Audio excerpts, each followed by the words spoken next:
제가 뭐 설교할 게 있겠습니까? 여러분 다 이미 빌립보서 말씀 깊이 묵상하시면서 읽고 또 읽으면서 하나님께서 여러분에게 다 각자에게 주신 말씀이 메시지가 있었을 거예요.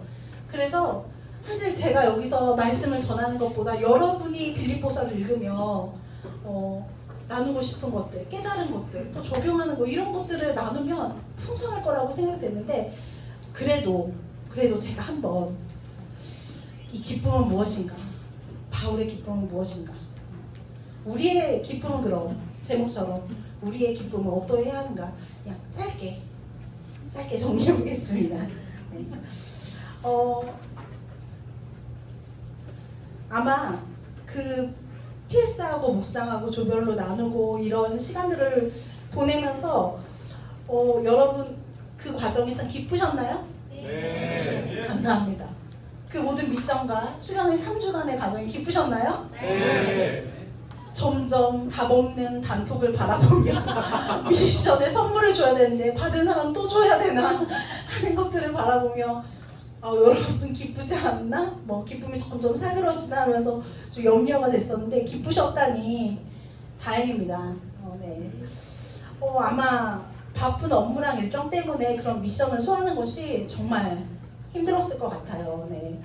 그런데 이 성경을 한 권을 이리 보고 저리 보고 깊이 보고 질문해보고 묵상하고 써보기도 하고 하면서 계속 보는 훈련은 사실 빨리 보고 혹은 우리 가피풀에서 문자 오잖아요. 띵동 몇 장 몇 절 이렇게 하는 거 단편적으로 그것만 읽는 게 아니라 전체적으로 내용을 보고 살펴보고 계속 하는 훈련은 평생 여러분이 해야 하는 훈련입니다. 그래서 마중물 안에서 매번 수련회 때마다 한 3주간 이렇게 말씀을 계속 보는 훈련을 각 권마다 하고 있는데 그것이 여러분에게 말씀을 깊이 읽는 좋은 시간이 되었기를 소원합니다.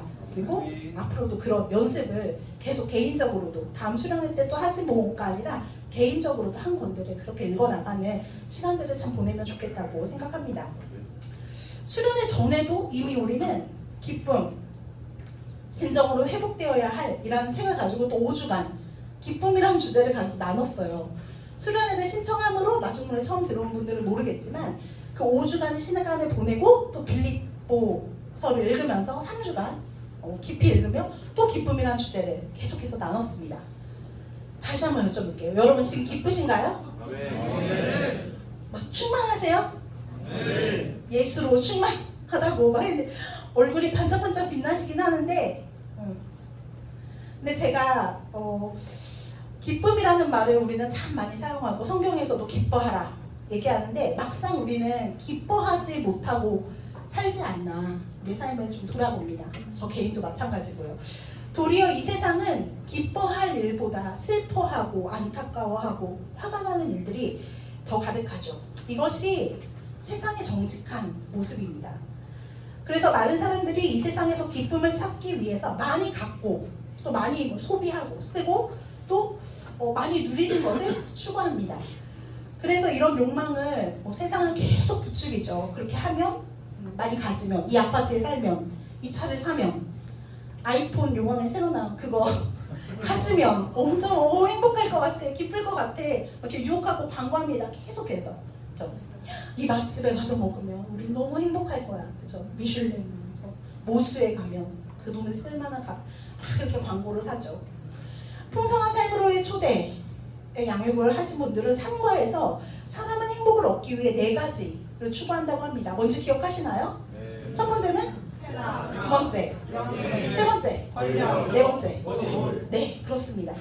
이 4가지 자체가 잘못된 건 아니에요. 여러분 오해하지 마세요. 쾌락도 잘못됐고 돈, 명예, 권력이 잘못됐다가 아니라 이것을 왜곡되게 추구하는 것, 이것으로 기쁨과 행복을 영원하게 다 얻을 수 있다고 착각하는 것, 이것이 도리어 우리를 불행하게 한다 이 말입니다.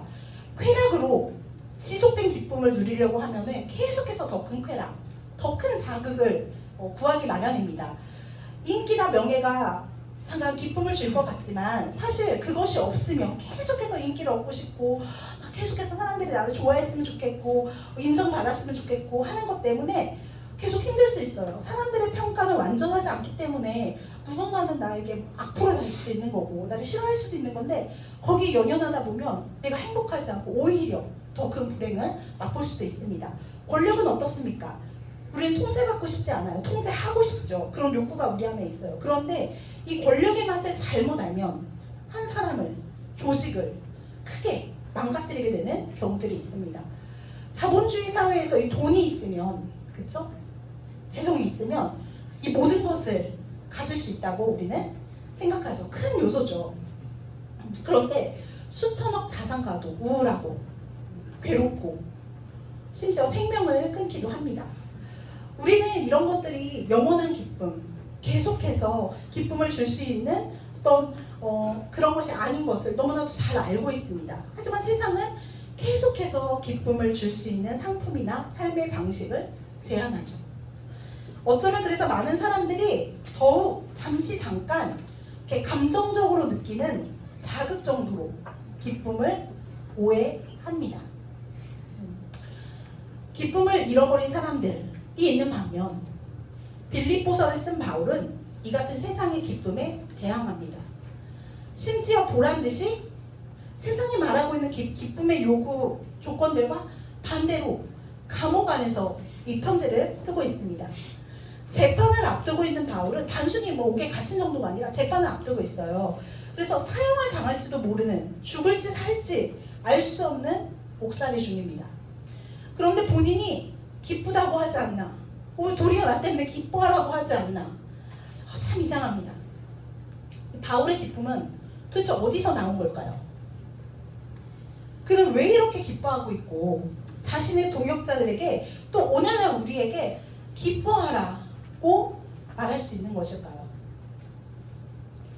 지금 바울이 갇힌 감옥에 에바브로디도라는 사람이 빌립보 교회에서 바울에게 보낸 그 영치금, 후원금을 가지고 찾아왔습니다.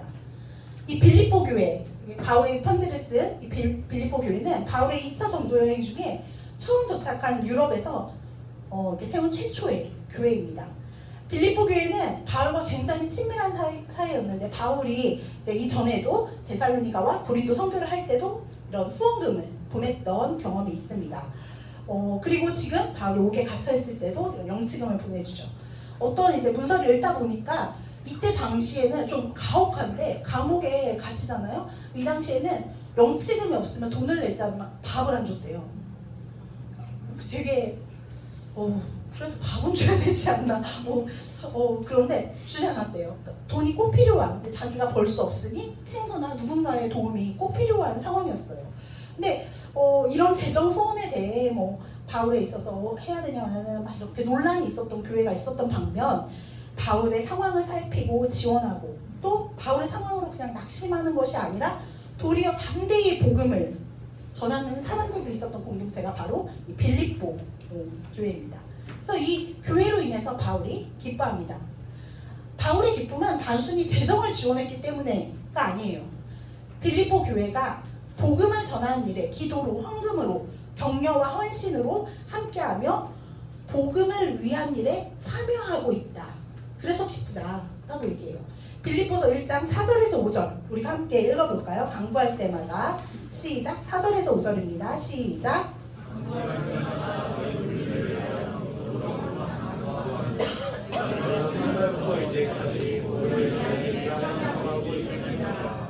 아멘. 첫날부터 이 바울을 만났던 그때부터 처음 세웠을 때부터 지금까지 복음을 위한 일에 참여하고 있다. 바울은 늘 마음으로 그들을 생각했다고 합니다. 1장 8절에 보면 예수 그리스도의 심장으로 사랑했다라고 하는데 이 심장은 2장 5절 뒤에 보면 그리스도의 마음, 우리가 공부하는 그리스도의 마음을 말할 때 스플라크톤과 같은 말이에요. 그러니까 다시 말하면 빌립보 성도들이 처음부터 쭉 복음을 위해 함께 해주었고 그들을 예수님의 마음과 같이 예수님의 마음으로 죽기까지 사랑한다고 지금 고백하고 있는 것입니다. 어마어마한 사랑이죠. 옆 사람을 보실까요? 사랑합니다. 사랑합니다. 네, 사랑합니다. 그 빌립보 교회 막 아까는 막 축복하면서 하면 지금 약간 주춤 정도는 하는데 네. 그중 하나가 이제 빌립보 교회 그중 하나가 에바브로디도 이제 그 영치경을 보내 같이 이렇게 온 사람이었고 또 바울과 함께 복음을 전하는 아버지와 아들 같은 사이 디모데를 또 소개하고 있죠. 디모데는 그 이름 뜻이 하나님의 명예라는 뜻을 갖고 있어요. 헬라인 아버지와 유대인 어머니 사이에서 신앙 교육을 받았고 어려서부터 성경을 알고 바울을 통해서 그리스도인으로 개종합니다. 성경에는 바울이 왜 디모데를 신뢰했는지 왜 그렇게 사랑했는지 잘 기록되어 있습니다. 2장 20절에서 22절에 나와 있는데요. 빌립보서 2장 20절에서 22절입니다. 함께 읽겠습니다.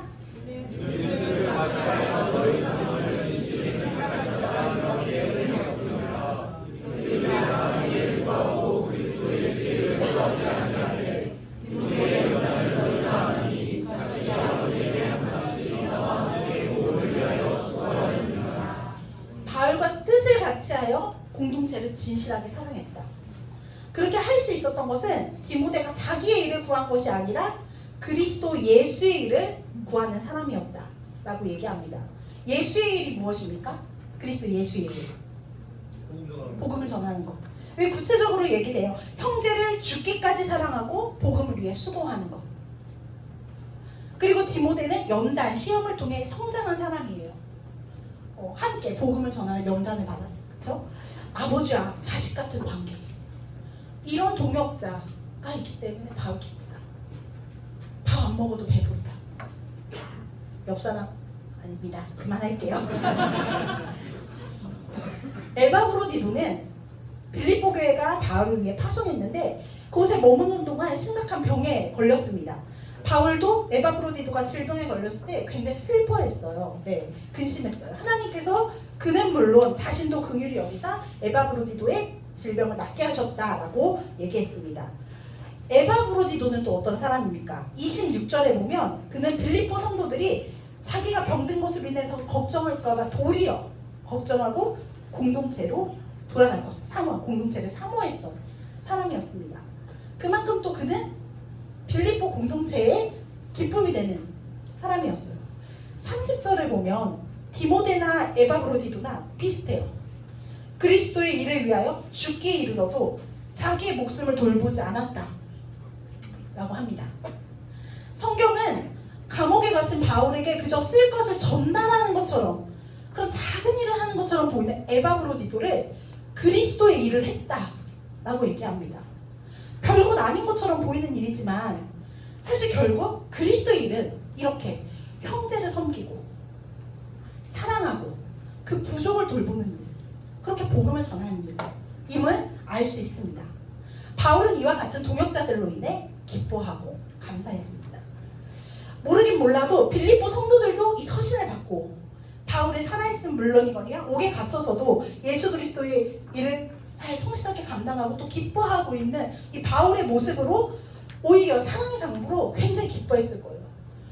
빌립보 교인들도 바울로 인해서 기뻐했을 것입니다. 여러분에게도 이 관계의 기쁨, 동역의 기쁨, 공동체 안에서 울고 웃고 예수의 일을 함께 감당하는 기쁨을 알기를 소원합니다. 네. 여러분도 이런 동역자로 인해 넘치는 기쁨을 맛보기를 소원해요.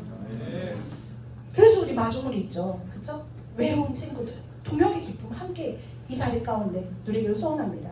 근데 처음에는 우리 공동체도 어색한 사이에서 점차 이제 알아가고 알다 보니 정도 들다 보니 나를 좀 오픈하고 난 이런 사람인데 오픈하고 그렇게 하다 보니 좀 별론데 저 사람 저런 좀 별로인 모습도 있고 또 멀어지기도 하고 좀 싸우기도 하고 하겠습니다. 이게 당연한 일이에요. 공동체 안에서 어떻게 싸우? 아니 당연한 일입니다. 저 사람이 좀 나랑 다른데? 그렇죠, 다르죠. 어떻게 우리가 다 똑같아요. 좀 O형이고 INFJ이고 그 우리 맨 처음 검사했잖아요. 그 다 까먹으신 것 같은데 그 유형별로 사진 찍으면 미션했던 거 기억하시죠? 나도 유형별로 찍으면 저 우리 네 하면 선물 굳었다. 네, 아무도 기억하지 못해. 너무 많은 미션에 네. 다 다른 유형들, 비슷한 것 같지만 그 안에서 또 다른 사람들이 그럴 수 있어요. 우리가 인간적인 호감을 쌓는 시간도 필요합니다. 예수 그리스도의 이름으로 모였다고 교회 안에서 모두가 다 호감을 갖고 매력적이고 서로 좋아할 수는 없는 거예요. 밥도 같이 먹고 서로 어떤 사람인지도 알아가고 해야 돼요. 그러다 친해지면 가면도 벗어봐야 돼요. 여러분 여기 굉장히 진실한 관계로 만났다고 자꾸 하는데 이거 지금 제 보이거든요. 여기서 봤는데 막 계속 웃으면서 저를 바라보시는데 그런가? 과연? 막 눈을 이렇게 웃으시면서 하는데 우리 이 가면도 벗어봐야 돼요. 나의 부족한 점도 오픈하고 연약한 부분 또 나눌 수 있고 나의 고집도 보여주고 이 정도 가능한가? 이런 모습도 받아주네? 안 받아주나? 오픈해보고 또 오픈한 사람들을 좀 어려운데 용납도 해보고 이해도 해보고 저 사람은 저런 연약함이 있구나. 그렇구나. 저 사람은 조금 말을 막 하네. 상처가 되네. 그렇구나. 그럴 수도 있지. 하면서 또 이렇게 살펴보고 굉장히 쉬운 과정이 아니에요. 이런 과정은. 그렇죠? 시간도 필요하고 처음부터 제가 만약에 오늘 처음 본 우리 성건 형제 오늘 처음 본 어디죠? 성건 형제 여러분 잠깐 소개하겠습니다. 박수로 쏘리 근데 아직 군대 가기 전이에요. 학교에서 이제 막 지금 10월에 3, 4단 허생방 이제 3, 4단으로 가게 되는 그 친구인데 제가 오늘 성건이를 처음 딱 봤는데 성건 형제를 예수를 심장으로 사랑한다 하면 아멘? 누가 아멘 하셔? 와 네. 조금 어색하죠, 그죠? 저도 약간 입 바른 소리고 성건이가 막 저를 처음 봤는데 목사님 정말 주 안에서 진짜 목사님 몸이랑 제 목숨까지 내놓을 수 있고 하면 어색해질 것 같아요. 이 안에서도 누군가는 저랑은 깊은 이 동역의 관계지만 또 누군가는 아직 이런 관계를 쌓아가고 있는 사람이 있습니다. 그러니까 좀 섭섭해하지는 마세요. 물론 리더가 우리 지기님이 누군가가 다 잘 대해줘야 되는 거 아니야? 다 친해야 되는 거 아니야? 다 사랑해야 되는 거야? 이렇게 하는데 저도 이렇게 머리로는 아는데 좀 안 되거든요. 모두 다 친할 수 없고 조금 더 깊이 우리 삶을 나누고 깊이 동역하는 관계도 있고 좀 그렇지 않지만 제가 사랑하지 않는다는 게 아니라 그런 관계도 있습니다. 근데 노력하는 거예요. 우리가 만나면 인사도 하고 한마디 더 하고 제가 되게 아이입니다. 안 믿으시겠지만 아이예요. 그래서 저랑 식사를 해보거나 이렇게 좀 이렇게 시간을 보내면 무슨 말을 해야 될까 막 사실은 되게 막 어색해서 그런 거예요. 싫어서가 아니라 그 사람이 싫고 뭐 그게 아니라 엄청 노력을 하는데 어려워요. 그래서 엄청 노력하고 있거든요. 다가가 주세요. 우리 지기님은 솔직히 그런 관계는 일방적으로 이루어지는 것이 아닙니다. 우리가 이 바울이 말한 동역의 관계, 사랑과 기쁨이 넘치는 동역의 관계를 누리고 싶다면 이 앞서 말했던 과정들을 잘 넘겨야 되는데 거짓의 관계가 아니라 진실한 관계 가운데 싸우기도 하지만 용납해도 어색하지만 노력하고 하는 그 사랑의 시간들을 계속 가져야 돼요. 배우는 한 사람만의 시간이 쌓이면 안 됩니다. 서로 관계는 함께 하는 거잖아요. 우리 지기님이 밥 먹자고 계속 찾아가고 그러는데 다 거절하면 쌓일 수가 없어요. 그런 동행의 관계가 함께 나도 마음을 열고 청년도 장로님께 다가가고 고모님 커피 드시죠. 언제든 웰컴이라고. 지기님 밥 사주세요. 어떤 지기님 그러셨어요. 지금까지 마주보면서 딱 한 명 밥 사주세요 들어갔대요. 네, 밥 먹자 사줄까? 되게 조심스럽게 말씀하시는 거거든요. 모두 내가 나를 너무 부담스러워하는데 싫어할 것 같은데 밥 사주세요. 너무 감동이라고. 아무도 안 싫어하세요. 아무도. 어쩔 때는 제가 밥 사드릴게요. 지가 무슨 밥을 사 커피 사요. 막 이렇게 할 수 있는데 그런 다가가는 관계. 바울이 빌립보 교회가 바울에게 함께 해야 합니다. 하나님께서는 우리를 혼자 두지 않으시고 공동체로 부르셨습니다. 서로 순종하고 사랑하고 섬기는 일들을 배워가고 연습하도록 하셨습니다. 어느 날 그렇게 지지고 볶으며 한 사람을 기대하고 기뻐하고 사랑하다 보면 우리가 바울과 디모데가 에바브로디도 누리던 그 고통에 함께 염려하고 마음에 기뻐하는 그 관계, 그리스도의 심장으로 안아주는 그 관계가 우리 가운데 나에게 생길 거예요. 이미 허락하셨어요. 여러분 마음을 열고 누리시기를 소원합니다. 여러분이 그 기쁨 가운데 막 충만하셨으면 좋겠어요. 단순히 인간적으로 보고 싶은 걸 넘어서. 바울은 이 착한 일을 시작하시니 그리스도 예수의 날까지 이루시는 일을 신뢰했습니다. 16세기 항해자 프랜시스 드레이크라는 사람이 쓴 이 기도문 제가 실어들었는데요. 하나님이 우리에게 어떤 위대한 일을 맡기실 때 그것은 시작이 아니라 진정한 영광에 이르는 일이 완전히 완성될 때까지 같은 일이 계속되고 있는 것임을 우리가 알게 해주십시오. 어렵습니다. 저 한 3번 읽어 문해력이 필요한 글인데, 하나님이 우리에게 어떤 위대한 일을 맡기실 때 그것은 시작이 아니라 진정한 영광에 이르는 일이 완전히 완성이 될 때까지, 그날 이를 때까지 계속해서 그 일을 행하고 계시다는 거예요. 그래서 바울은 복음을 전할 때 단순히 이 사람 마음에 이것이 반짝하고 그냥 지나갈 일이 아님을 알았어요. 이 역사, 이 복음, 이 회복의 역사, 하나님 나라를 시작하신 분이 이 과정은 지금 어떠하든지, 옥에 갇히든지, 교회 공동체에 문제가 생기든지, 거짓 교사가 막 판을 치든지, 깨어지는 것처럼 보이든지, 무너진 것처럼 보이든지 해도 이게 끝이 아니라, 이게 시작, 막 처음 시작해서 이게 끝이 아니라 이미 마침내는 그 복음을, 그 나라의 일을 하나님께서 완수하실 것이다. 내가 보이는 요만큼이 아니라 크게 하나님 이미 시작하셨고 그 일을 이루고 계시고 완수하실 것이다. 그러니 내가 지금 옥에 갇히는 일은 별로 문제되지 않아. 크게 문제되지 않아. 지금 좀 이렇게 어려움이 있는 거 크게 그럼 하나님이 이루실 것이다. 하나님의 뜻대로 이루실 것이라고 확신하는 겁니다. 그러면 우리는 그저 그 한 해의 한 부분을 이어나가면 되는 거예요. 그 여행에 좀 계속 가면 되는 겁니다. 나만 어렵게 시작한 것 같고 나에게는 이제 정말 끝난 것처럼 보여도 이미 그 일을 시작하셨고 하나님의 날에 그 일을 완성하시는 분이 계심은 놀라운 기쁨의 이유입니다. 절망할 게 없어요. 큰 기쁨의 이유입니다. 와우. 어메이징. 네. 살짝 눈이 이제 조금씩 감기시는 것 같아요. 주무세요. 괜찮아요. 멍키로 오셨는데 지금 이따가 치킨이니까, 그렇죠? 도넛도 있고 커피도 있고, 그리고 잠깐 여기 소개할까요? 무쌍 가족의 고혜지자매 어디 있죠? 고혜지자매. 우리 그때 국방일보에 쓴 글도 막 소개하고 했었는데 예지자매 어디? 어디 갔죠? 잠깐 여기. 예지자매가 수제 쿠키를 만들어 왔어요. 뭐 그럼 쿠키도 또 뭐.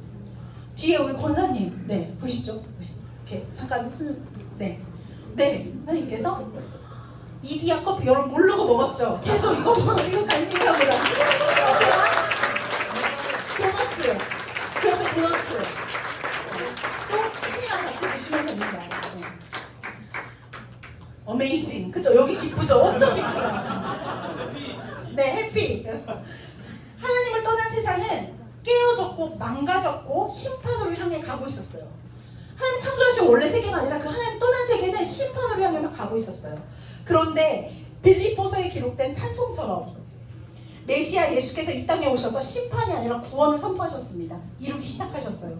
예수님이 오심으로 시작된 그 하나님 나라, 다시 오시겠다고 약속하신 그 완전한 나라가 임할 때까지 우린 지금 그 중간, 이미 오신 그 나라에서 아직 임하지 않은 그 나라의 사이를 우린 살고 있습니다. 깨어진 세상에 발 붙이고 완전히 회복돼, 이미 회복을 시작하셨지만 아직 이 깨어진 세상 가운데 살고 있어서 완전히 회복된 그 나라를 소망하면서 이 땅을 살아가고 있는 것이죠. 그런데 이 이미와 아직 사이에서의 삶, 이미 시작된 나라를 살아가며 완전히 임할 그때를 소망하는 바울의 고백이 빌립보서 곳곳에서 드러나고 있습니다. 내가 죽어야지, 힘든 세상, 망할 세상, 주님 얼른 오소서, 세상이 엉망진창입니다. 나를 감옥에 가두다니. 주님 보고 계시죠? 어서 오세요. 어서 오셔서 저것들을 다 심판하세요. 아니면 나를 데려가세요. 데려가세요. 이런 태도로 살아갔나요? 바울이? 이미와 아직 사이를 살아가는 바울의 태도가 어떤가요? 옥에 갇혀있는 바울이 고백하고 있는 것이 어떻습니까?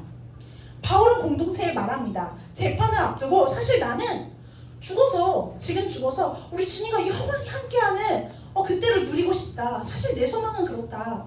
그런데 하나님께서 다시 형제 자매들을 만나게 하실 텐데 그 육체 가운데 나를 계속 이 땅에 깨어진 세상에 발을 붙이고 그날을 소망하며 살게 하시는 것은 그냥 마지못해서 아이고 또 풀어주셨네. 아이 내가 어떻게 살아. 이게 아니라 이 하나님 나라의 복음을 선포하는 삶.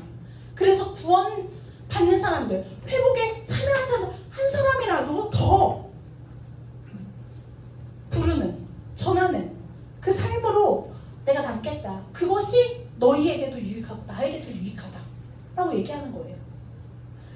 21절에 내가 살든지 죽든지 그리스도가 존귀하게 되고 내 안에 사는 것이 그리스도니 죽는 것도 유익함이라. 내 죽는 것도 유익해요. 나 죽어도 돼. 근데 24절에 육신으로 있는 것이 너희를 위해서 더 유익하니라 했어요. 여러분 이 땅을 사는 이유 목적이에요. 바울은 그것을 너무 잘 알고 있었습니다. 우리의 궁극적인 지향점은 장차 영원히 함께할 주님을 이 땅에서 드러내는 거예요. 마지못해 이 깨어진 세상에서 주님 완전 하나 온다면서요. 이렇게 사는 게 아니라 그 나라를 드러내는 삶을 살도록 이 깨어진 세상에 발 붙이게 하신 거예요. 여러분이 있는 그 자리에서 부대에서 교회로 가자, 공동체로 가자. 그게 아니라 그 자리에서 그것을 드러내는 삶을 살도록 부르신 거라고요. 일터에서, 학교에서, 가정에서 죽지 못해 한다. 죽지 못해 산다가 아니라 이것이 그에게는 이 땅에서 사는 이유였고 기쁨이었습니다. 여러분 이런 기쁨을 누리고 싶으시죠? 네. 이런 소망을 가지고 살면 부대의 어려움 어렵죠. 그래도 어려워요. 어렵고 관계 어렵죠.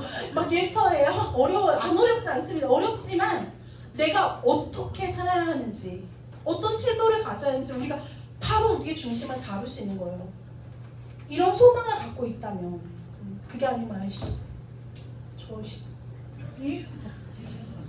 이게 아니라 저 못해요. 해본 적이 없어요. 네. 그것은 자신이 이 땅에 발을 디디고 있지만 하나님 나라에 속한 사람이라는 것에 기뻐했다는 말입니다. 그래서 바울은 우리의 시민권은 하늘에 있다 라고 3장 20절에 말합니다. 우리 3장 20절 함께 읽어볼까요? 시작!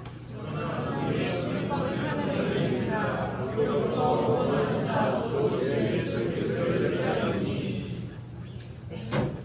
본래 빌립보는 알렉산더 대왕의 아버지 빌립 2세가 이제 대규모의 거류민을 파견하고 자신의 이름을 따서 빌립보라고 지은 곳입니다. 그 후 옥타비아누스가 이제 로마의 퇴역 군인들을 거기에 거주하도록 막 했어요. 그러면서 여기를 로마법에 따르도록 했습니다. 로마 축소판이 된 곳이지요. 그래서 빌립보는 로마법에 따라서 법적, 행정적인 적용을 받게 되고 로마의 문화를 따르고 로마의 영향력을 행사받는 곳이었습니다. 빌립보 시민들은 황제에 대한 충성심이 어마어마했어요. 여기 되게 큰 자부심으로 여겼어요. 우리 같은 이곳에 로마와 똑같이 적용받고 특권을 받고 혜택을 받고 하는 곳에 엄청난 자부심을 느끼고 황제에게 충성했습니다. 바울은 그 특권을 자부심으로 여겼던 빌립보 사람들에게 여기서 일부러 시민권이라는 얘기를 하는 거예요. 그래서 빌립보 교회 시민권 너네 시 안 할게요. 네. 로마 시민권? 우리는 하나님 나라 시민권 얘기하는 겁니다. 우리의 신분은 하나님 나라의 시민입니다. 우리는 원래 세상에 속하여 살고 있는데 하나님의 은혜로 예수 그리스도를 알고 그분을 우리의 주인으로 받아들이고 그리스도 안에 속하게 되므로 하나님 나라의 시민이 됩니다. 시민은 그 도시나 나라에서 거기에 속해서 그곳에 살아갈 권리와 책임을 갖게 되죠. 또 국가는 그 시민을 보호합니다. 책임이자 권리를 갖게 되는 건데 우리가 하나님 나라의 시민이 되었다는 것은 이제 하나님 나라의 가치로 살겠다. 그다음에 법대로 살겠다라는 거예요. 그 동시에 얼마나 놀라운 얘기냐면 이게 하나님 나라의 법대로 살겠다 하면 별로 안 기뻐요. 근데 얼마나 기쁜 얘기냐면 동시에 하나님 나라의 주권자이신 하나님께서 우리를 전적으로 보호하시고 책임지신다는 거예요. 그걸 뜻합니다. 그게 시민권이에요. 하나님 나라의 시민권.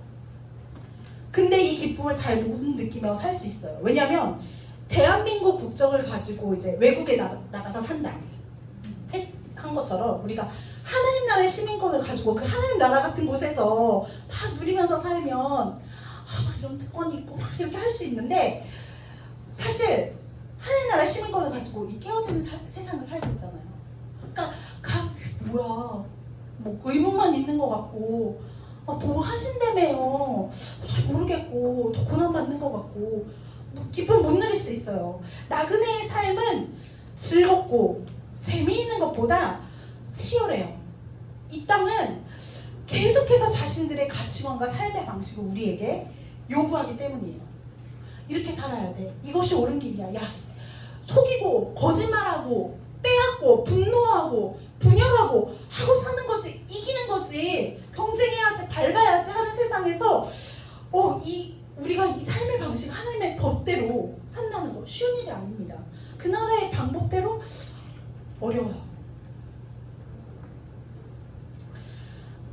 잠시 체류하는 삶을 사는 정체성을 가진 우리는 어떻게 해야 합니까?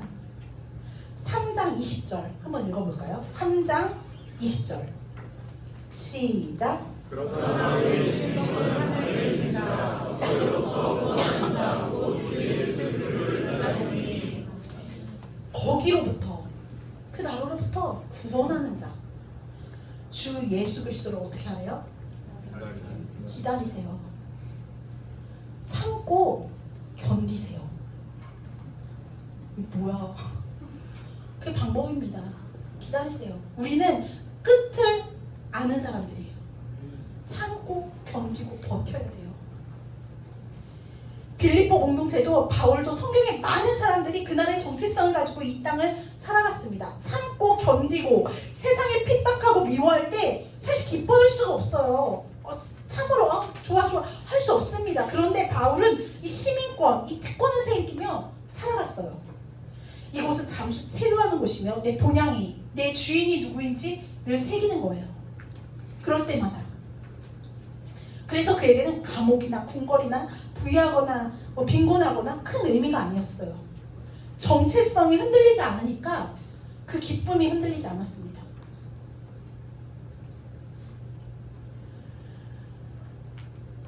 일 1장 29절 함께 읽어봅시다. 1장 29절 네, 시작.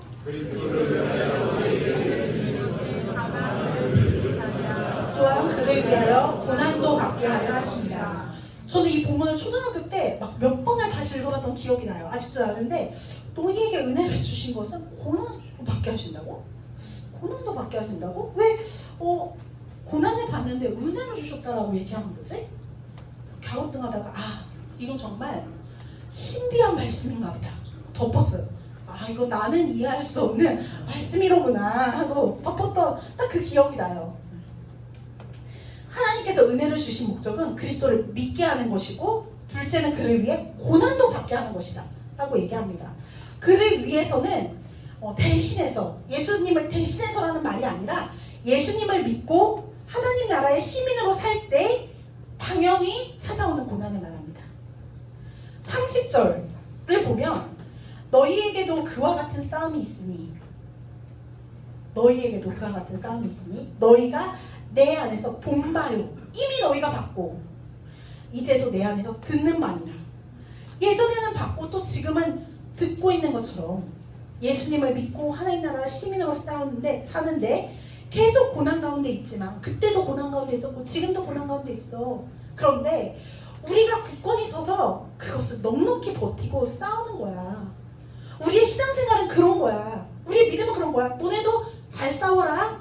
그 자리에서 잘 버텨라 라고 얘기하는 겁니다. 여러분 잘 버티세요. 견디세요. 막 고난이 없을 것이다 막 이게 아니라 지난 예전에도 고난이 있었고 지금도 있는데 너네도 있을 거야. 나도 있잖아. 예수님도 있으셨어. 잘 버텨라. 잘 견뎌라 라고 얘기하는 거예요. 우리는 결국에 이기니까. 이미 이기셨으니까. 우리가 믿는 분은 왕이십니다. 그런데 사람들은 모르고 가이사에게 충성하고 세상의 법칙에 충성합니다.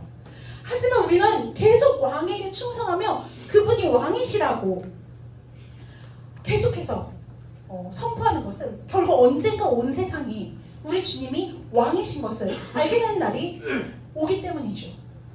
복음에 반대하는 이 세상은 이것을 절대로 인정하지 않는 것이 당연합니다.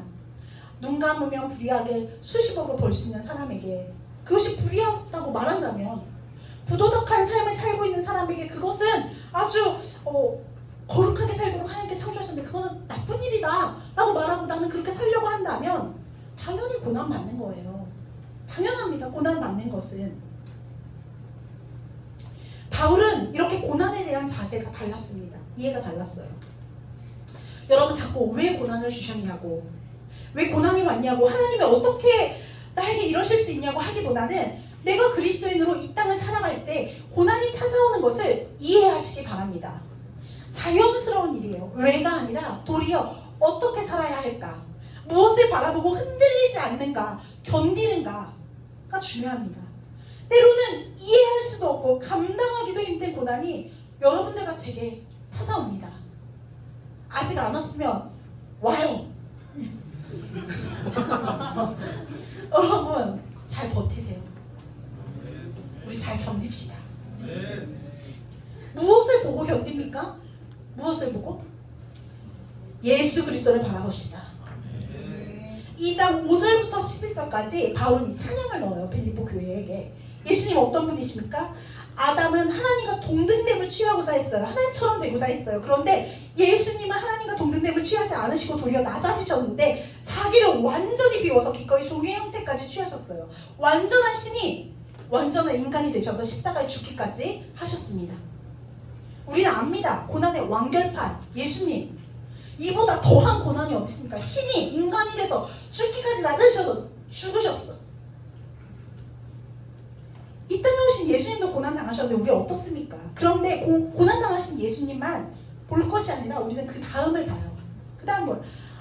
9절부터는 주체가 하나님이 됩니다. 9절에 뭐라고 하나요? 2장 9절. 하나님이 그리스도 예수를 높이셨습니다. 할렐루야.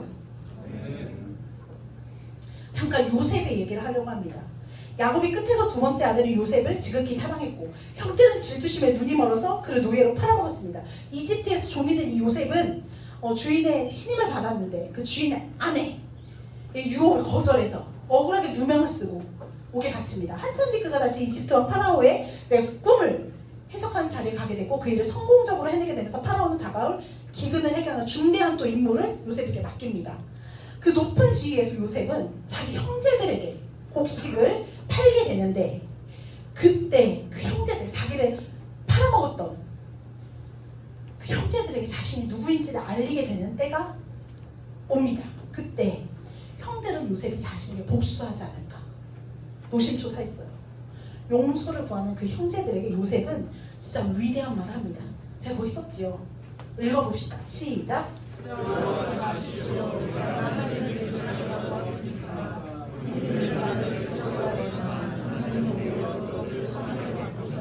아멘. 예수 그리스도를 바라보는 믿음의 태도입니다.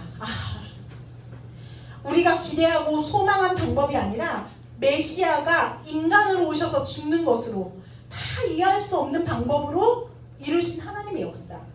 그래서 승리하신 그분의 방법. 그것처럼 이 땅에서 의문투성이로 피투성이가 돼서 살고 있지만 우리는 그 하나님의 주권 하에 있기 때문에 그것을 바꾸어 도리어 선하게 하시기에 그래서 우리 믿기에, 알기에. 뭐 요셉이 처음부터 알았나요? 그렇게 하실 것을?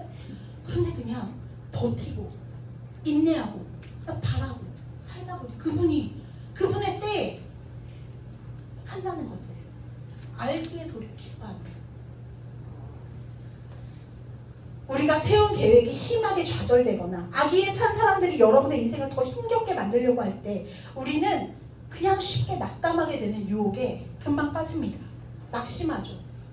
우리는 바울, 아니 훨씬 더 오래전에 요셉으로부터 하나님의 뜻이 오히려 문제와 어려움을 통해서, 고난과 죽음을 통해서 이루어지는 것을 보고 있습니다. 여러분, 우리는 믿음으로 예수님의 일하심을 신뢰하고 바라봅시다. 그래서 다 이해할 수 없는 상황에도 여러분 안에 도리어 기뻐할 수 있는 힘이 생기기를 축복합니다. 그냥 어렵게 목사님 견디라 했는데 견디가 아니라 오히려 그 믿음으로 감사할 수 있는, 기뻐할 수 있는 힘이 여러분과 제 안에 있기를 간절히 소망합니다.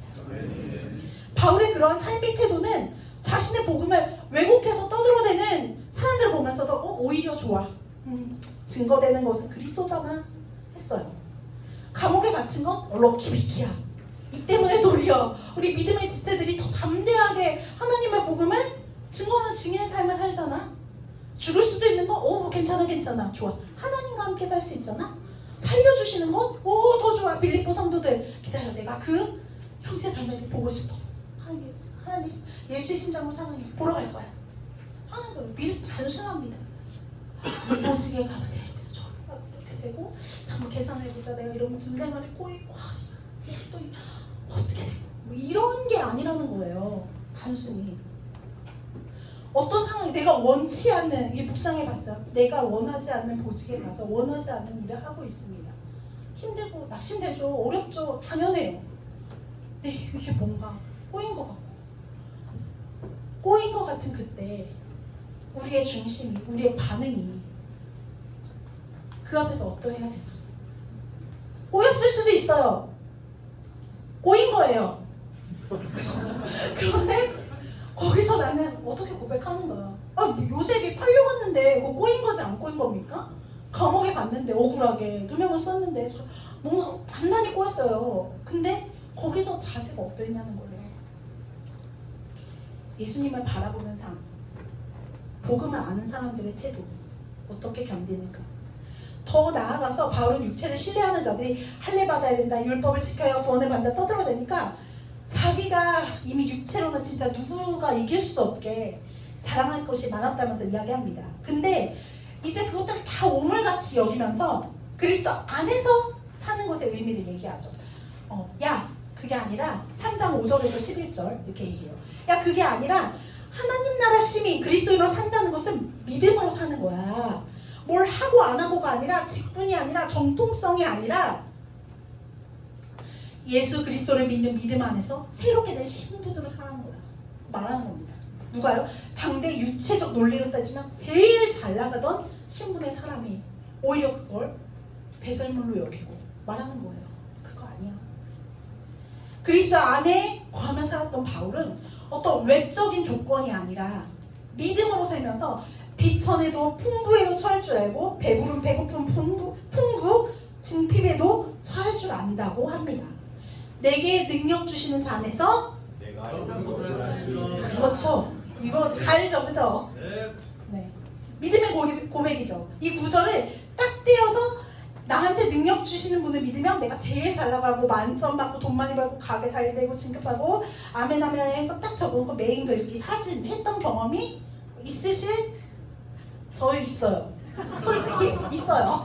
이렇게 딱 해서 한 적 있습니다. 근데 이 고백은 내게 능력 주시는 그리스도 안에서 나는 배고픔에도 처할 수 있고, 감옥에도 갇힐 수 있고, 사형 선고를 받고 죽을 수도 있고, 복음을 전하는 매들을 맞을 수도 있고, 이런 고백이었어요. 내가 그것을 감당할 수 있습니다. 예요.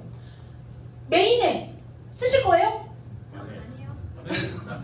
찍어서 올리실래요? 내게 능력 주시는 자 안에서 내가 모든 것을 할 수 있느니라. 여기서 나온 자조, 아우테르케스, 헬라어입니다. 이 말은 신약 에서만 나온 아주 독특한 단어인데 당시에 이 스토아 철학자들이 자기 의지에 내면적 힘으로 환경을 극복했다. 그렇게 할 수 있다라고 주장한 것에 대조해서 한 말이에요. 내 힘으로 내가 내면 결심하면 극복할 수 있다. 정신승리 극복할 수 있다. 그게 아니라 바울이 말한 자족은 내 내면의 의지, 힘이 아니라 능력 주시는 자 안에서 그리스도 예수 안에서 예수님을 경험함으로 배운 것. 예수님을 알면서 예수님과 깊이 교제하면서 내가 체득한 것이지 바울이 넘사벽이라 그 힘으로 의지로 극복한 것이 아니라는 말이에요. 여기서 말한 자족 아우타르케스는 그 뜻이 아니에요. 11절에 자족하기를 배웠노니 이 에마도는 체험을 통해 배웠다는 말이고 12절에 있는 배움 두 번의 배움이 나오죠. 이 위에오는 그리스도 예수의 가르침을 통해 배웠다라는 말이에요. 두 번의 배움. 체험을 통해 배웠고 예수의 가르침을 통해 배웠다. 그래서 주 안에서 엔퀴리오 주 안에서 체험하고 가르침을 배워서 나는 기뻐하고 자족하는 것이지 사실 내 힘은 아니다. 내 내면의 힘이 아니다. 여러분 이 기쁨 무슨 기쁨인가요? 이 기쁨 당근 기쁨 아니고 배추 기쁨 아니고 오이 기쁨 준비한 건데 엄청 안 터질 것 같아서 이 스타일 있더라고요. 저장해놓고 연습했는데 오이 기쁨 주님 주신 거 주권사님 뒤늦게 안 쓰시세요. 오이 기쁨 하고 터지셨어요. 이렇게 네. 오이 기쁨 주님 주신 거 얘기하는 거예요. 이 자족하는 기쁨 주님 주신 거다. 주님 안에서 내가 기뻐할 수 있다 라는 거예요. 여러분의 기쁨은 무슨 기쁨? 오이 기쁨. 주님을 바라봄으로 누릴 수 있게 되기를 소원합니다. 주님 안에 거함으로 이 기쁨이 충만하게 되기를 축복합니다. 요즘 런닝이 유행이에요. 그죠? 엄청 뛰죠. 많은 사람들이 이 유행은 끝나지 않을 거라고 해요. 제일 돈 안 드는 운동이다 라고 하고 남녀노소 누구나 즐길 수 있다 라고 하는데 바울은 믿음의 런닝을 하자 해가지고 러닝 크루를 모집합니다. 보세요. 달려가노라를 12절에도 쓰고 14절에도 썼어요. 얻은 것도 온전히 이룬 것도 아니고 아직 잡은 줄로 여기지 않고 그리스도 예수 안에서 하나님이 부르신 그 상을 향하여 어떻게 한다? 계속 달려간다. 엄청 잘 뛰었나 봐요. 당시에 빌립보의 거짓 교사들 중에서는 이미 구원받은 이상 영적 진보를 위해서 더 이상 싸울 필요가 없다 라고 주장하는 이들이 있었습니다. 그래서 바울은 달려가노라 두 번이나 강조한 거예요. 웃기고 있네. 달려간다. 계속 달려간다. 달려라 라고 얘기하는 거예요. 야, 구원받은 자의 삶은 구원이 끝이 아니라 쉼없이 이 구원의 완성을 위한 삶으로 나아가야 한다라고 얘기하는 거예요. 구원은 이미 받은 것이지만 아직 완전히 완성되지 않은 것이다 라는 얘기죠. 어떤 친구들은 이게 무슨 말이야? 이단하는 기독교 대학 감리 그래서 안수 받았고요. 네. 신학 공부 제대로 했습니다. 네. 그런데 어디까지 했지? 네, 하지 마세요. 네. 빌립보서 2장 12절 한번 읽어보실까요? 빌립보서 2장 12절 시작.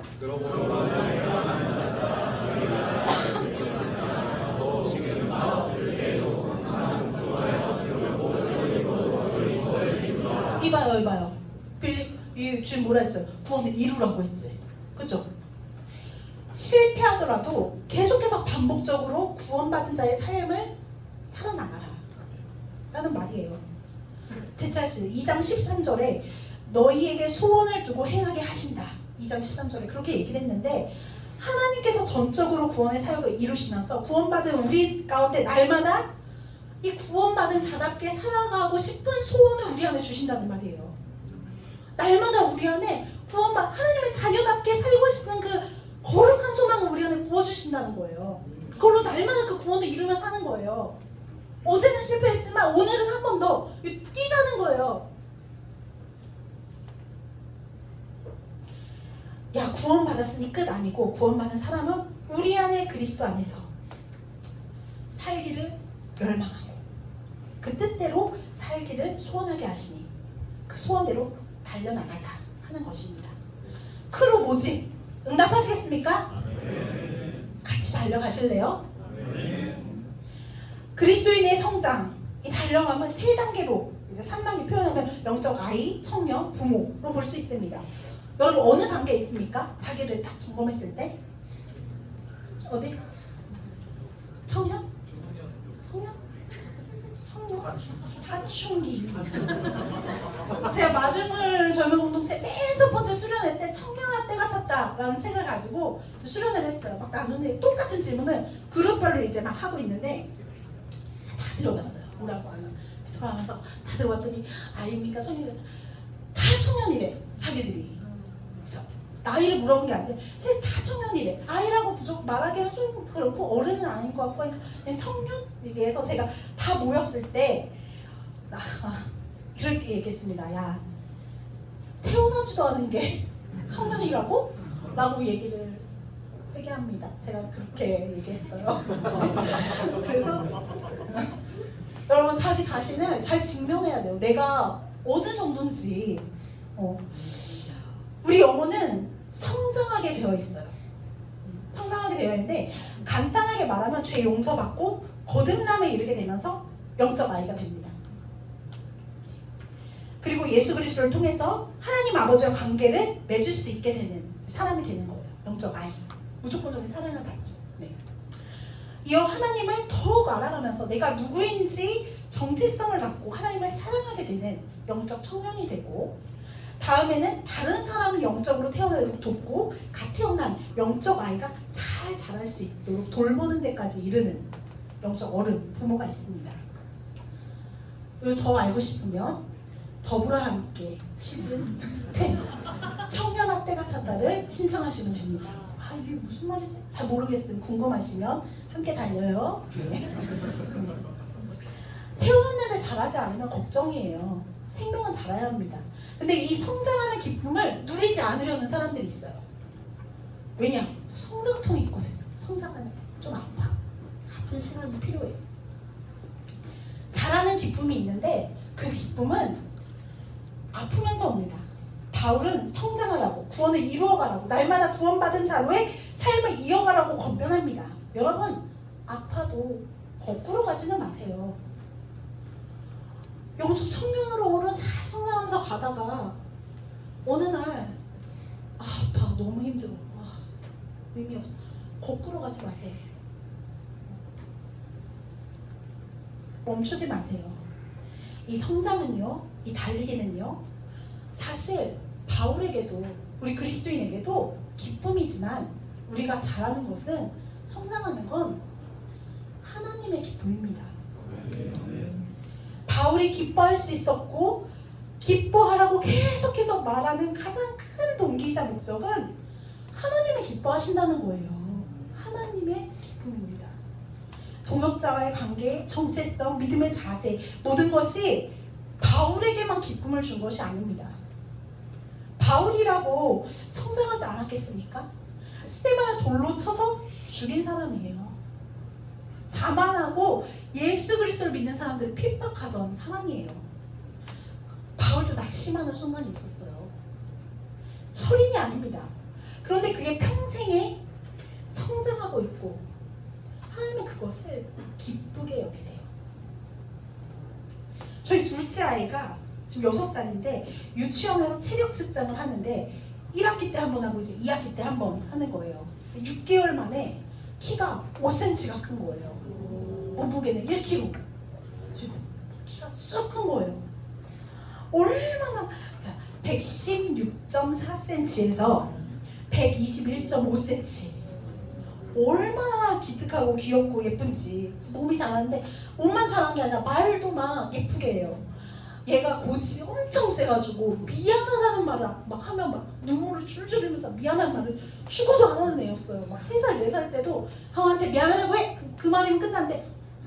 해가지고 버티는 거예요. 저랑 막 기싸움 끝까지 해봐. 그러면 끝까지 하다가 막 혼날 때 안 하다가 미안하다고 해봐. 이제 좋게 말하면 미안해하고 억울해서 막 우는 이런 아주 못된 아빠 닮았어. 그런 친구예요. 그런데 얼마나 혼낸지 지혜 주머니가 자랐는지 이해도 하고 이제 사랑도 하고 미안하다고 말하는 거예요. 미안하다고. 그래서 너무 감동이 돼요. 너무 예뻐요. 근데 이 둘째 시연이는요, 자기가 그 5cm 큰 게 엄청 감동은 아니에요. 그냥 이렇게 자랐구나. 좀 컸네? 그럼 자기가 잘 몰라요. 몇 개월 전에 미안해라고 하기 싫어서 울었던 거 별로 잘 기억 못해요. 지금 미안해라고 하는 게 그렇게 크게 내가 잘한 건가? 잘 모릅니다. 근데 저는 알아요. 저는 보잖아요. 예뻐요. 기뻐요. 너무 감동이에요. 여러분이 믿음의 경주에 참여해서 날마다 조금씩 아프지만 자라갈 때 하나님 기뻐하세요. 하나님의 기쁨이에요. 잘한다 내 새끼. 수련회 가기 싫었어? 용서하기 힘들었지? 내가 준 것으로 이웃을 섬겼어? 말씀을 읽고 품으면서 너의 마음을 넓혔어? 성령님의 음성에 귀 기울여 보려고 내가 뭐라고 말하는지 듣고 싶어? 어쭈 이제는 내 말을 좀 들어보려고? 아이고 이뻐라. 거름마. 그러더니 어느 날 막 다른 사람을 또 하고 있네. 다른 사람 양육하는 거 되게 힘들어요. 솔직히 기쁘기만 한 게 절대 안 돼. 육아하고 똑같아요. 누군가의 삶을 나누고 듣고 함께 훈련하고 페이스메이커가 돼주고 또 내 연약함도 그 가운데 직면하고 함께 훈련하고 하는 일이 엄청 아파요. 어려워요. 단순히 시간을 내고 막 이렇게 하는 것 정도가 아니라 우리의 삶을 들고 한다는 게 어려워요. 그런데 하나님 그 일을 기뻐하세요. 네가 엄마가 됐구나.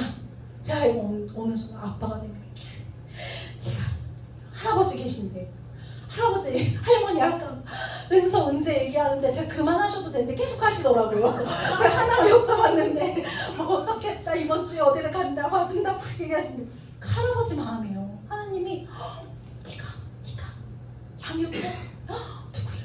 그래 그 영혼은 마음에 품고 지금 그리스도이신 내 마음으로 할아버지 마음으로 저희 아빠 엄마는요 저보다 제 애들을 더 사랑하세요. 그런가? 그래서 더 그리스도의 성장을 구체적으로 알고 싶은 분들은 내일 지기님과의 대화에서 그리스도인의 성장 파트를 맡고 있는 김은열, 박수경, 신동주 지기님을 찾아가시면 되겠습니다. 네. 3장 17절 함께 읽어보실까요? 3장 17절 시작. 형제들아 너희는 형제들을 용서하라. 그리고 너희가 우리를 혹시 치킨 왔나요? 제가 짧게 한다는데 시간 보니까 어떡하죠? 기도회도 안 했는데 큰일 났네. 드실 분 드시고 기도하실 분 할까? 치킨 왔어요? 큰일 났네. 아직 3장? 4장? 아직 이만큼 네. 바울은 자신을 그리고 같이 행하는 자들을 본받으라 라고 얘기합니다. 바울이 자신을 본받으라고 한 것은 앞서 말한 그의 삶에 관한 거예요. 육체적인 자랑거리를 해로 여기고 오직 예수 안에서 새로운 신분이 자신으로 발견되고 그 구원받은 자의 삶을 날마다 살며 성장하는 것. 이 본문을 보고 바울을 본받으라면 좀 부담스럽지만 본받을 만하다. 여기죠. 자, 이제 여러분 곁에 같이 행하는 사람들을 한번 보세요. 네. 주변 보세요. 바울이 같이 행하는 자들을 보라고 한 것은 바울만 뛰어나서 나만 본받으라가 아니라 그 옆에 얘기하잖아요. 8절에 형제들아 너희는 함께 나를 본받으라. 그리고 너희가 우리를 본받는 것처럼 그 함께 행하는 자들을 눈여겨보라. 보라는 거예요. 보고 배우라는 거예요. 같이 행하는 사람들. 자신만 뛰어난 게 아니라 이 중에 또 대상이 있으며 또한 당신도 본을 받고 본에 보이는 삶을 살아라 라고 하는 얘기입니다. 예수를 본받는 삶이란 또한 누군가의 본이 되는 삶이다.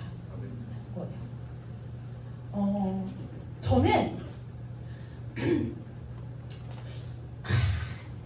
이 말이 사실은 한동안 되게 무거운 짐이었습니다. 솔직히 저는 군인 가족으로 남편이 또 군에서 진급하고 또 많은 사람을 알게 되고 인정받고 제 믿음이 잘 성장하는 것 같을 때, 공동체가 잘 되고 또 양육을 하면서 다른 이들이 생기고 또 그들 또한 잘 성장하는 것 같을 때, 저는 나를 본받는 자 되라 라고 얘기하는 게 좀 덜 어려웠어요. 아, 이렇게 하면 되는구나. 나를 본받으세요 라고. 바울처럼 그렇게 얘기해야 된다 하더라고요. 아, 저는 부족하니까 본받지 마세요 이게 아니라 나를 본받는 자 되라 라고 해야 된다고 막 성경도 말하고 김영광 목사님 막 그러더라고요. 그래서 우리 공동체 막 얘기를 했어요. 근데 말씀대로 더 잘 살아가야지. 그 말씀대로 본받는 자, 본이 되는 삶을 살아야지 하면서 저를 더 단도리 하게 됐습니다. 그래서 제가 좀 자랑스럽기도 했어요. 그런 부분에. 근데 제가 다 감당하기 어려웠던 일이 생기고 제가 안정적으로 여겼던 사람들이 송두리째 무너지면서 저는 이게 가장 힘들었어요. 아, 나는 이제 공동체 앞에 설 수 없겠구나. 양육을 할 수 없겠고 말씀을 전하지도 못하겠다. 나는 감히 나를 이제 본받으라고 하지 못하겠다. 나는 실패했다. 누가 나를 본받겠는가? 밀려오는 수치심과 죄책감에 좌절했습니다. 그때 한 집사님께서 저한테 연락하셨어요.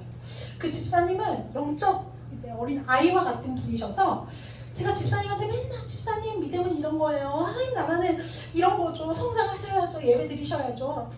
계속 잔소리 하던 분이었어요.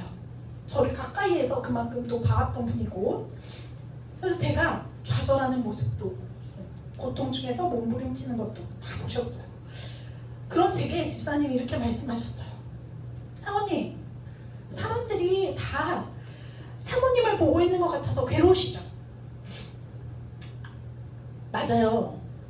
그동안 목사님이다 사모님을 알고 계신 분들은 지금 다 사모님 보고 계세요. 그동안 사모님이 하나님 나라, 어떤 것이 그리스도의 삶인지, 어떻게 살아야 하는지 알려주셨잖아요.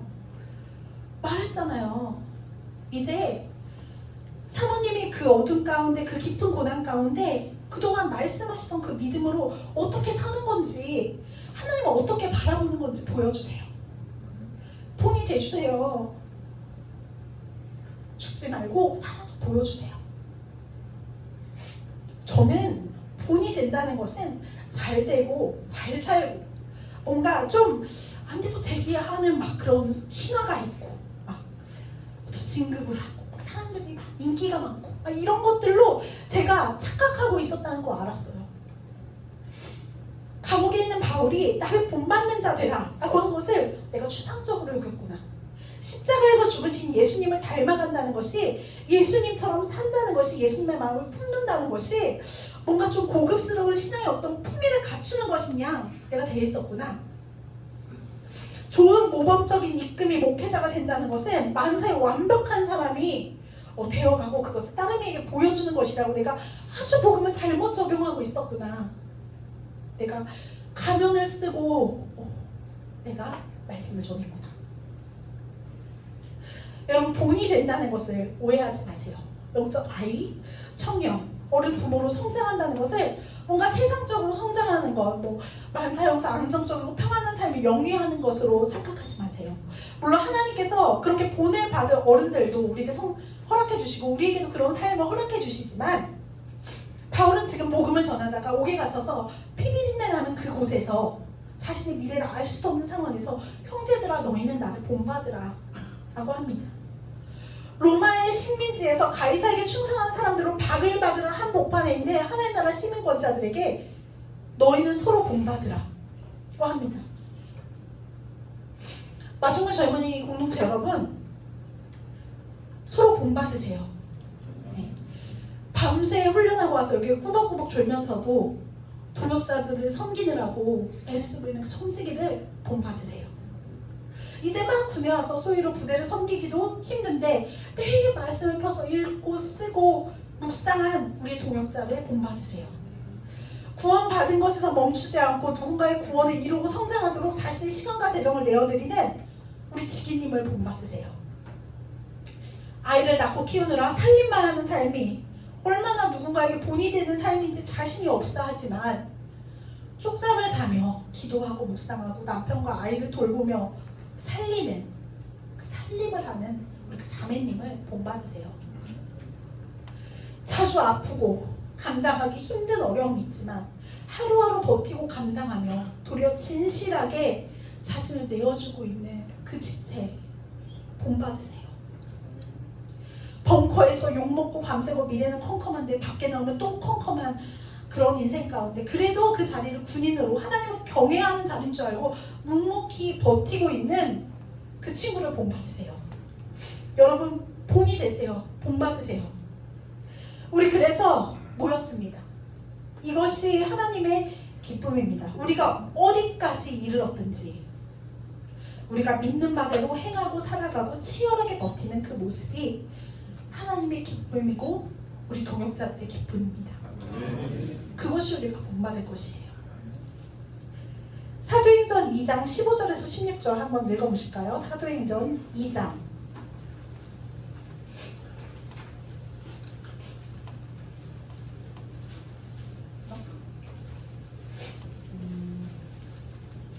제가 왜 사도행전이라고 있을까요? 갑자기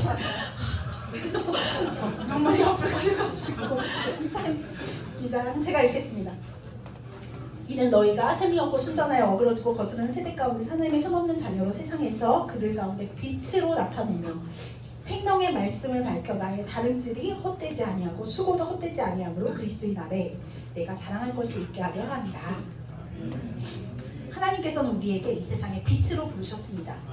어그러지고 거스르는 이 세상에 흠없게 하신 것은 그것을 붙들고 하나님의 자녀답게 그 나라 시민답게 거룩하게 살아가며 빛이 되라는 겁니다.